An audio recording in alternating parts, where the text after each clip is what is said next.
महाराज जी, आपके चरणों में कोटि कोटि प्रणाम।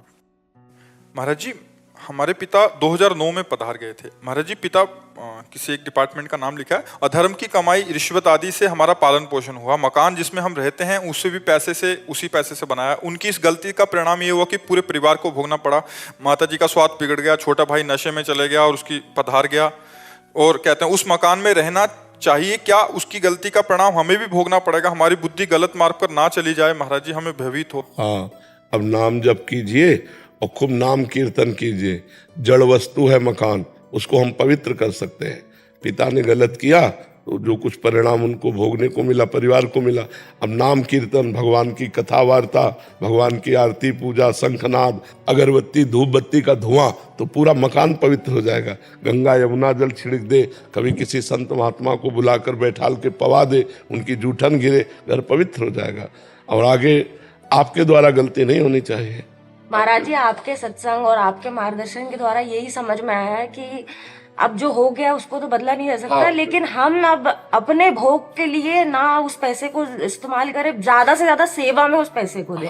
ज्यादा से ज्यादा दूसरों की मदद, चाहे वो पशु, जैसा आप बोलते हैं कि पशुओं की सेवा करिए, आप बीमारों को। बहुत सी ऐसी गौएं हैं, बछड़े हैं, सांड हैं जो भूखे प्यासे टहल रहे हैं, या बहुत सी ऐसी गौशालाएं हैं जिनको सुविधा नहीं पहुंच पाती है। अगर इस तरह का धन है तो ऐसे दे देना चाहिए जिससे गौ सेवा हो। तो वो जो हमने दूसरे का शोषण किया तो किसी का पोषण करेगा, तुम्हारे पिता को भी आनंद मिलेगा। जी हाँ, एक उनके प्रति भी लगता है कि उनका मंगल हो, वो जहाँ पे भी गए हैं। पर हमको ये बहुत अच्छा लगा कि आप जो सावधान हैं और आप अपनी बात बता दिए। ये हम समाज को बताना चाहते हैं कि यदि आप अधर्म से पैसा कमाओगे, घूस से कमाओगे, बेईमानी से कमाओगे, तो तुम्हें तो भोगना ही पड़ेगा, तुम्हारे परिवार को भोगना पड़ेगा। हाँ बिल्कुल, इसलिए भले 100 रुपया कमाओ, मूंग की दाल और रोटी खाओ, साइकिल से चलो, लेकिन तुम्हारा परिवार बहुत बढ़िया रहेगा, तुम्हारा जीवन तो अच्छा रहेगा, तुम्हारा परिवार भी बहुत सुसज्जित हो जाएगा। और अधर्म से कमाओगे तो देखो, बुरे कर्मों के द्वारा कमाया हुआ धन कभी सुख नहीं दे सकता, वो जलाएगा, पूरे जीवन जलाएगा तुम्हें। ये बाहरी जो बेईमानी का पैसा है, निर्दोष को आप दंड दे दिए और दोषी को बख्श दिए तो पैसा आके आपके आग नहीं लगाएगा। ये बहुत अधर्म जो है कभी बख्शता नहीं। इसलिए हमारी प्रार्थना है कि नमक रोटी भले खाओ, लेकिन धर्म पूर्वक कमाई का, अधर्म की रबड़ी मत खाओ, नहीं तो जीवन बर्बाद अपना भी करोगे, अपने बच्चों का, अपने परिवार का भी करोगे। महाराज जी, हम तो बस आपने निहाल कर दिया। मतलब आपने जो नाम दिया है, आपने जो धाम दिया है, आपकी नाम जप करो और जो अर्थ आपकी सेवा से ज्यादा है वो गौ सेवा में दे दो, अन्य सेवाओं में दे दो, और धर्म पूर्वक चलो। धर्म से जीने में शांति है, सुख है, आनंद है। अधर्म में अशांति है, दुख है, क्लेश। महाराज जी, मैंने आपके सत्संग में सुना है कि जब कोई हमें कष्ट देता है तो वो प्रभु की ही लीला होती है, ताकि हमारे प्रारब्ध नष्ट हो। तो हमारे प्रभु कष्ट देने वाले मनुष्य से नवीन पाप कर्म क्यों कराते हैं, जबकि वो तो मंगल। अगर ये मान रहे हो कि प्रभु ही आके हमारे पापों का प्रायश्चित करा रहे हैं तो क्या परेशानी? तुमसे व्यक्ति क्यों मान रहे हैं? वो एक यंत्रवत कठपुतली जैसा है, वो चल रहा है प्रभु से, वो आया है हमें पावन करने के लिए। उससे नवीन कर्म नहीं बनते, हमारे प्रारब्ध का भोग हो रहा है। बस हमें ये सोचना है, मेरे प्रभु आकर के मुझे मेरे प्रारब्ध का भुगतान करवा रहे हैं। उस व्यक्ति से नवीन कर्म नहीं बनेगा, क्योंकि वो मेरे प्रारब्ध को भुगता रहा है। समझ लेना। हाँ, तो हम उसके प्रति क्यों सोचे? हम तो अपने क्षेत्र में सोचे, हमारे सोचने का क्षेत्र है अपना, उसका नहीं। हमने उससे झगड़ा नहीं किया, हमने उसका अहित नहीं किया, और वो आकर हमको गाली देता है, अपमान करता है, प्रतिकूलता, तो हम भगवान का प्रसाद समझकर सह लेते हैं। उसका क्या होगा ये मुझे नहीं देखना। वो कौन है? मेरे भगवान है, बस खत्म खेल। नहीं तो बढ़ता चला जाएगा ना प्रश्न, फिर क्यों। हम बिल्कुल दाइंड कर देते। सामने वाला आया हुआ भगवान है, मेरे पापों का प्रायश्चित कराने के लिए वो नाटक कर रहा है प्रतिकूलता का, हम सह लेते हैं, बात बन गई, खत्म। महाराज जी, वो कष्ट सहने का सीमा क्या होना चाहिए? उतने ही देंगे जितनी सीमा है। वो बाप है सबके, वो ऐसा किसी को कष्ट नहीं देते जो सह न पावे। और हम आपको बताए, जीव अविनाशी है, इसलिए सब कुछ सह सकता है, सब कुछ सह सकता है, हद से ज्यादा सह सकता है। ऐसे देखो, एक सुई ऐसे जान के गड़ाओ तो कष्ट का होता है ना, और देखो घटनाएं घट जाती हैं, हाथ पैर चिथड़ा हो जाते हैं, सब सह लेता है, सब सह लेता है। जीव भगवान का अंश है, उसमें इतनी सामर्थ्य, वो सब सह लेगा। आप सहन करते रहो, उतना वो देंगे ही नहीं जितना आप सहन न कर पाओ। सबके पिता हैं, वो सबकी माता हैं, भगवान सब कुछ जानते हैं। तो हमें लगता है कि जब हम, अब जैसे कोई माता बहन बिरला होगी जो गर्भपात, जो भ्रूण हत्या, आप विचार करो, ये छोटा मोटा पाप है? एक आपके आंगन में खेलता हुआ बच्चा को कोई थप्पड़ मारे आकर के, तो आप आग बरस जाएगी आप में, आप आग हो जाएंगी। हमारे बच्चे को कैसे मारा, और तुम्हारे गर्भ रूपी आंगन में बच्चा है या बच्ची है, आप उसको मरवा देते हैं। ये क्या है? ये दंड नहीं आएगा? ये जब दंड आएगा ना, तब फिर जब कर्म का फल जब आता है, तब जीव भगवान को कोसता है, अरे वो अनजान बच्चा तुम्हारे गर्भ में पल रहा है, तुम ऐसी गलती क्यों की, क्यों आने दिया? अगर आ गया है तो चाहे कमजोर हो चाहे बुद्धिमान हो, आने दो उसको। मृत्यु लोक में आएगा, वो अपने कर्मों का भोग भोगेगा, साथ में मेरे जो कर्म है वो भी भोग लेंगे हम। तो हमें लगता है कि हम लोगों से ऐसे ऐसे पाप हुए हैं, ऐसी ऐसी गलतियां हुई, जिनका जब दंड आता है तो लोग कहते हैं भगवान ने क्या बिगाड़ा था, उन्होंने ये कर दिया। हमारे कर्म ही हमको बिगाड़ते हैं, कोई हमारा। महाराज जी, इस शरीर के प्रति की आसक्ति किसी और स्त्री में है तो हाँ, ये तो पूरे संसार का खेल बच्चा चल रहा है। पिता के तरफ मार्गदर्शन करें, हमें क्या करना चाहिए? अब हम इस विषय में इसलिए बहुत पीड़ित हैं हम खुद, कि हमारे नए नए बच्चे बॉयफ्रेंड गर्लफ्रेंड ये सब जो कर रहे हैं, यही दशा होगी जो तुम बोल रहे हैं। मान लो आप सात्विक हैं तो आप ऐसे नहीं, वो दूसरे रोता क्यों? Breakup boyfriend, breakup boyfriend, breakup girlfriend, breakup girlfriend, तो ब्रेकअप हस्बैंड दूसरे से। संसार का जो स्वरूप चल रहा है यही जो तुम रो के कह रहे हो, वही हम यहाँ उपदेश में कहते हैं कि ये बच्चों ऐसी गलती मत करो, क्योंकि तुम गृहस्थी को नाश कर दोगे। अब मान लो पति पत्नी प्यार से चले, कितना बढ़िया जीवन निर्वाह हो, अब वो दूसरे पे, तो तुम्हारी अगर पवित्र दृष्टि है तो तुम जलो बैठे बैठे, और अगर अपवित्र दृष्टि है तो तुम दूसरे को वरण कर लिया। तो बड़ी समस्याएं हैं बहन, ये जो आज हमारे समाज में फैल रहा है, girlfriend boyfriend live in relation, बहुत नरक है। और ये बहुत आगे चलकर यही गतियां लाने वाला है, ये जो आपकी गति है ना, यही लाने वाला। हमें लगता है भगवान का नाम स्मरण करो, भगवान का भरोसा रखो, और तुम पवित्र रहो, तुम इधर उधर दृष्टि मत डालना। भगवान जो जैसा कर्म करता है उसको भोग भोगना होता है। आप पवित्र रहो, नाम जप करो, भगवान सबका सहयोग करते हैं, भगवान सबको सहयोग करते हैं। आप भगवान का भरोसा रखो, और आचरण अपने बिगाड़ना नहीं तो वो बिगड़ा तुम बिगड़े, फिर उसमें प्रश्न करने का मतलब क्या रहा, साधु समाज का मतलब क्या रहा। जी महाराज कौशिक जी मोहाली से। महाराज जी आपके चरणों में कोटि कोटि प्रणाम। पूज्य महाराज जी, जब से मांस मदिरा धूम्रपान त्यागा है तब से शारीरिक कष्ट हो रहा है, अतः दुविधा में हूँ। महाराज जी मार्गदर्शन करें। जब मांस और मदिरा पीते थे खाते थे तो तुम्हारे अंदर अमरत्व आ रहा था क्या? जो गंदगी की है ना, उसको धुल जाने दो, इसी जन्म में धुल जाए, अच्छा है, आगे तो बढ़िया रहेगा। जो आप किसी भी जीव का मांस खाते हैं तो उस जीव की हत्या होती है, उस जीव की हत्या करने वाला, खाने वाला, लाने वाला, बनाने वाला, ये सब नरकगामी होंगे। शास्त्रीय विधान नहीं है कि आप मुर्गा खाओ, शास्त्रीय विधान नहीं है आपके लिए कि आप मछली खाओ। शास्त्रीय विधान आपके लिए है 56 प्रकार के भोग, 36 व्यंजन, एक से एक शाकाहारी भोजन है। मांसाहारी अपने शास्त्रों में तो नहीं लिखा किसी के लिए कि मांस खाए, ऐसा नहीं लिखा हुआ है। मांसाहारी जैसे कहे कि हम नहीं खाएंगे तो ये संसार में ये जीव बढ़ जाएंगे, नहीं, एक झटके में अरबों खरबों जीव अंतर ध्यान हो जाता है, एक झटके में। हर जीव का विधान है, वो इतने दिन जिएगा, अपने आप मर जाएगा। आप उसको उस विधान से अलग, तो फिर आपके द्वारा किया हुआ अपराध है। तो भगवान कृपा करे, नाम जप करो, और ये हिम्मत रखो कि जो कष्ट आएगा हम सह लेंगे, जो कष्ट आएगा हम सह लेंगे। हम अब इस जन्म में अब पाप नहीं करेंगे, जो गंदगी हुई उसे पवित्रता से सह लेंगे। और जी एक तर्क और देते हैं कि कल किसने देखा, खूब खाओ पियो ऐश करो। कुछ लोग होते हैं विनय से संभलते हैं, कुछ लोग होते हैं उपदेश से संभलते हैं, कुछ होते सामदाम दंड नीति जो होते हैं ना, कुछ लोग दंड से सुधरते हैं। तो आप ये समझो भगवान आपको स्वस्थ रखें तो बड़ी कृपा की है। आप अपना काम बना लो, ज्यादा अहंकार मत करो। जैसे पत्ते में लटका हुआ बूंद गिरेगा गिरेगा, जैसे वो पानी का बुलबुला फूटेगा फूटेगा। अंजुली कस के पकड़ के पानी बांध लो, वो निकल ही जाएगा। ऐसे ही तुम्हारी आयु चली ही जाएगी, चाहे गंदे आचरण करो चाहे अच्छे आचरण करो। अच्छे आचरण करोगे परिणाम अच्छा होगा, गंदे आचरण करोगे परिणाम गंदा होगा। अब जो कुछ आ रहा है उसे सह लो। देखो, इस जन्म में हमने जानबूझकर किसी जीव को कष्ट तो नहीं दिया होगा। भूल से कोई पैर पड़ जाए, कोई जीव कष्ट पा गया होगा, वो बात अलग है, लेकिन भयानक कष्ट हमें मिल रहा है।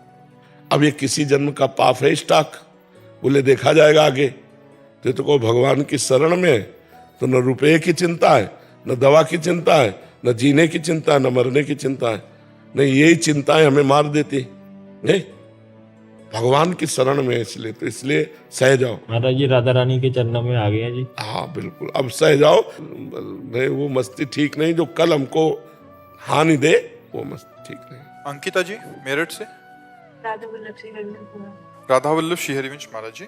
महाराज जी, अगर माया भगवान के अधीन है तो भगवत भजन में लगे प्राणियों को क्यों घेरती है? जब तक अहंकार पूर्ण रूप से समर्पित नहीं हो जाता तब तक ये माया बाधा पहुंचाती रहती है।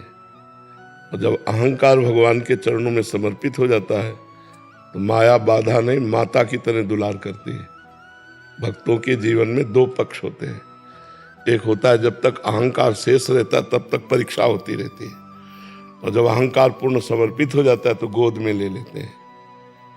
कोई भी भक्त का जीवन आप पढ़ के देखो, उसमें दो पार्ट होंगे।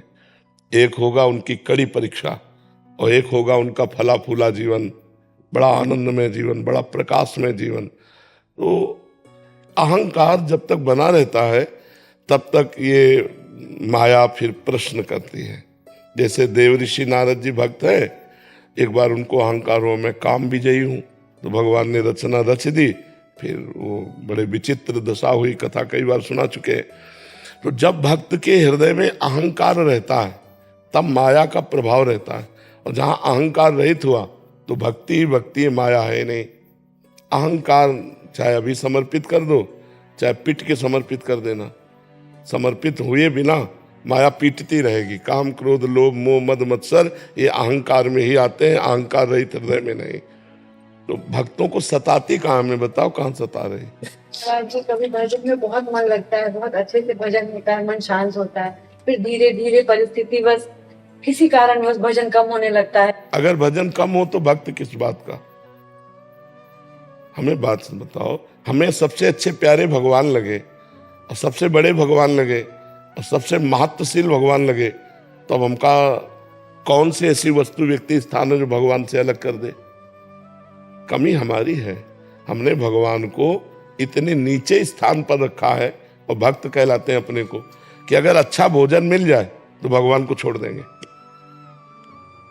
अगर हम भोजन में रुचि पूर्वक पा रहे हैं, भगवान का विस्मरण हो गया तो छोड़ दिया ना।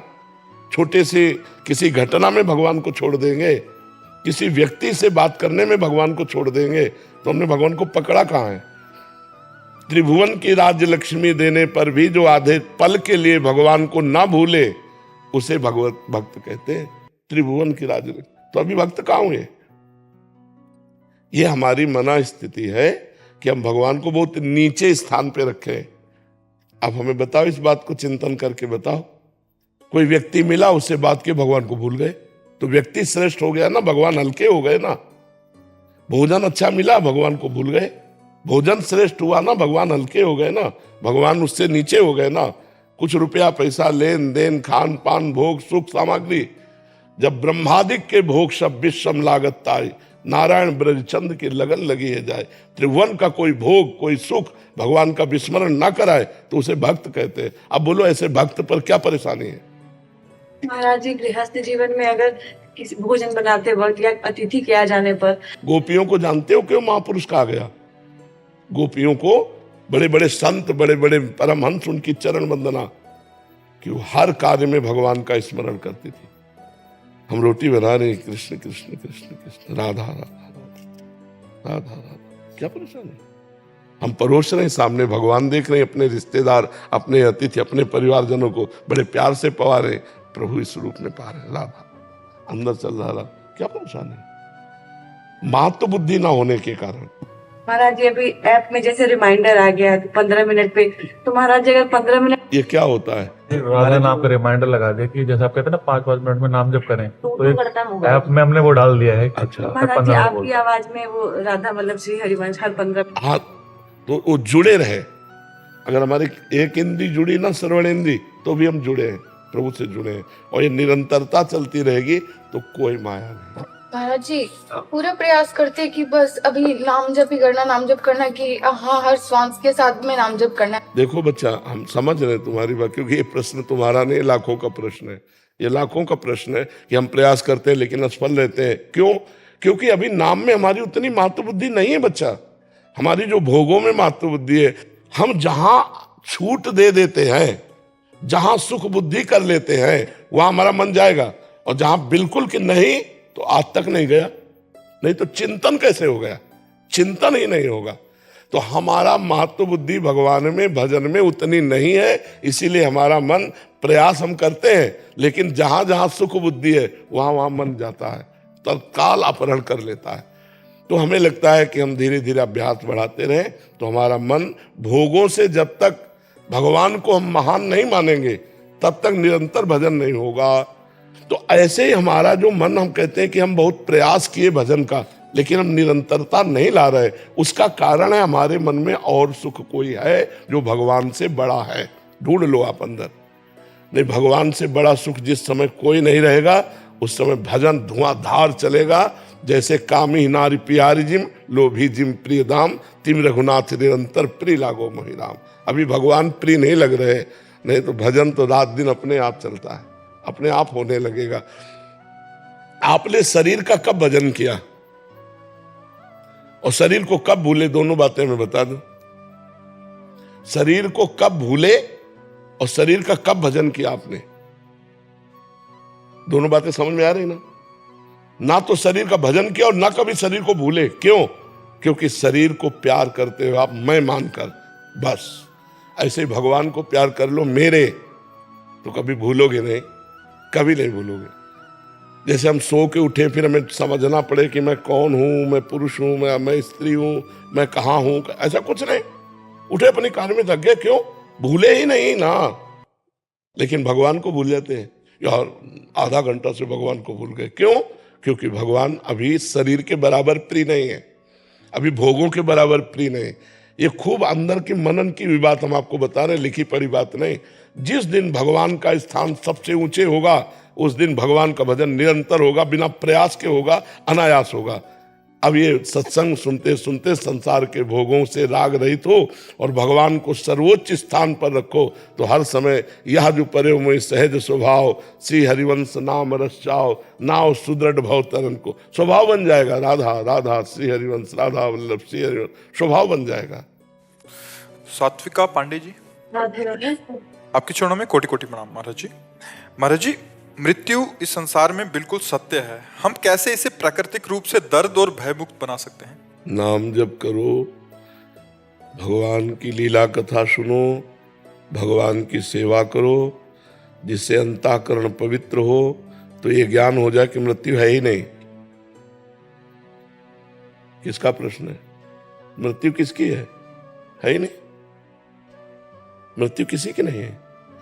पंचभूत आकृति बिखरी, पंचभूतों में मिल गए, जीव मन, 5 ज्ञानेंद्रियां, 5 कर्मेंद्रियां, इनको लेकर के आगे यात्रा शुरू की। कुछ नहीं मरा, ट्रांसफर हुआ, ट्रांसफर हुआ।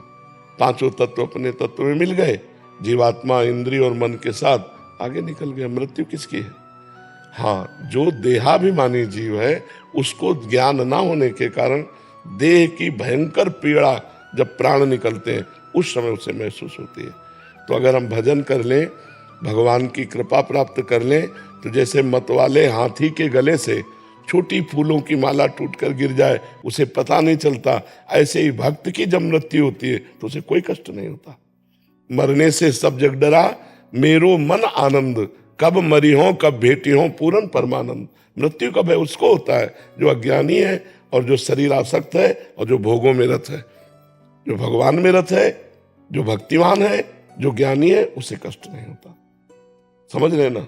हाँ बिल्कुल नहीं। क्यों, आपको डर है क्या मृत्यु का? महाराज जी, जैसे हमारा शरीर है, जब एक चींटी काटते हैं तो हमें शरीर में ही दर्द होता है, तो इसीलिए वैसे ही मृत्यु। क्योंकि शरीर में आसक्त हो। देखो बच्चा, जैसे हम इस कपड़े में आसक्त हो और कोई इसे जरा सा फाड़े तो मुझे दर्द होगा ना? क्या मैं ये हूं क्या? नहीं ना। जिसमें आसक्त हो गया हूं, जैसे अभी हमें घटना सुनाई दे कि मथुरा में एक्सीडेंट हुआ, 5 लोग मरे, तो अपने लोग कहेंगे ना क्यों डिस्टर्ब करते हो, सत्संग चल रहा है, बेमतलब की बात करते हो। बोले नहीं, उसमें तुम्हारे मौसिया थे। अब बात अब आ गई, क्योंकि तुम्हारा कोई था, अब हवा निकल गई, अब दिमाग खराब हो जाएगा। हमारा जहां कहीं भी दुख का लेस भी है वो संबंध से है, और शरीर को संबंध क्या मैं ही मान लिया? अब इस अज्ञान को हटाए बिना कष्ट तो लगेगा ही, नहीं तो कष्ट तो इस शरीर को भी है। दोनों किडनी फेल है, हर नस नाड़ी पीड़ा दे रही है, लेकिन आपको लग रहा है कि मैं परेशान हूं। क्यों? क्योंकि शरीर में कष्ट है और मैं प्रभु में हूं, तो बड़ा अंतराय है। कष्ट होते हुए भी नहीं है क्योंकि प्रभु में हूं। अब शरीर में होते तो अस्पताल में पड़े होते, प्रवचन थोड़ी कर रहे होते। तो अगर हम भगवान की भक्ति करें, भगवान के द्वारा प्रदत्त कृपा और ज्ञान में रहे, तो शरीर के आए हुए कष्टों को हम सह सकते हैं। एक दवा में इतना पावर है कि यहां इंजेक्शन लगा दो, यहां काटे, तो मैं देखते हुए भी परेशान नहीं होऊंगा, क्योंकि एक दवा ने मेरी त्वगेंद्री को शून्य कर दिया। तो क्या भगवान में इतनी ताकत नहीं? क्या भगवान नाम में इतनी ताकत नहीं जिन्होंने दवाओं में ताकत दी है कि हम उनका नाम जप कर रहे हैं, भारी से भारी कष्ट है पर हम विचलित नहीं है, क्योंकि भगवान हम पर कृपा किए। तो हम इसीलिए कहा भक्ति, भक्तिमान हो या ज्ञानी, दो ही मृत्यु पर विजय प्राप्त कर सकते हैं, अन्यथा सबको पिसना होता है। चलती चक्की देख के दिया कबीरा रोए, और 2 पाटन के बीच में साबित बचा न कोई। तो चलती चक्की देख के दिया कमाल ठठाए, और राहे सहारे कील के तो बाल न बाका जाए। पूरी चक्की चलती है, उस दाने का बाल बाका नहीं होता जो कील के समीप सरक गया, वो समूचे बना रहता है। कील कौन है इस संसार रूपी चक्की के? भगवान। जो भगवान की शरण में चला गया उसका बाल बाका नहीं होता। खूब नाम जप करो, नाम कीर्तन करो, भगवान की कथा सुनो, भगवान की सेवा करो, इसी से मृत्यु पर विजय प्राप्ति की जा सकती, दूसरा कोई उपाय नहीं।